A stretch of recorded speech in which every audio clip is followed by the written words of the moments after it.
Bonjour, bienvenue dans cette deuxième vidéo au sujet de la réécriture artistique.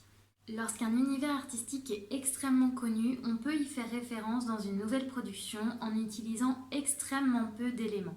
Il suffit parfois d'utiliser un personnage, un détail ou un objet pour qu'on comprenne tout de suite d'où vient l'emprunt et à quelle œuvre elle fait référence. C'est le cas du conte Le Petit Chaperon Rouge qui a été énormément emprunté dans le domaine artistique. Il existe de multiples réécritures de ce conte et aujourd'hui c'est vous qui allez vous en emparer pour créer des nouvelles productions. Vous pouvez, si vous souhaitez, tout d'abord regarder une ou plusieurs versions du conte du Petit Chaperon Rouge qui sont en ligne. Ensuite, on passe aux exercices. Comme premier exercice, je vais vous proposer de réaliser une représentation du Petit Chaperon Rouge en un seul visuel avec la technique artisanale de votre choix. Une technique artisanale, ça veut dire que vous allez pouvoir utiliser des fluides, des matériaux, donc des peintures, des crayons, différents matériaux comme du papier ou du tissu, mais vous allez tout faire à la main. Pas de support numérique pour le moment. Et pour cette première représentation, vous allez choisir le support de votre choix au format A5.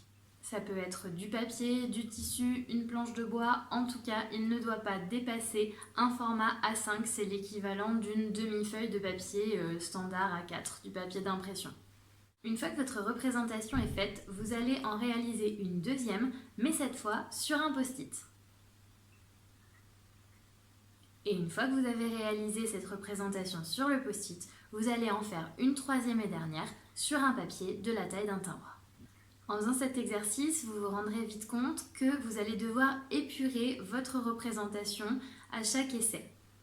Vous allez donc devoir utiliser moins de détails ou moins d'éléments et choisir donc qui figure peut-être moins de personnages, moins d'éléments de décor que ce que vous aviez fait sur la première représentation.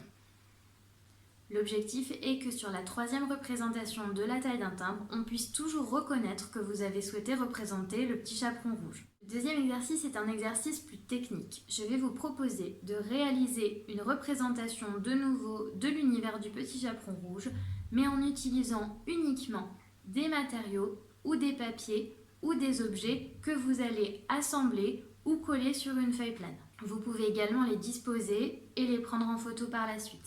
Maintenant, vous allez passer à la production.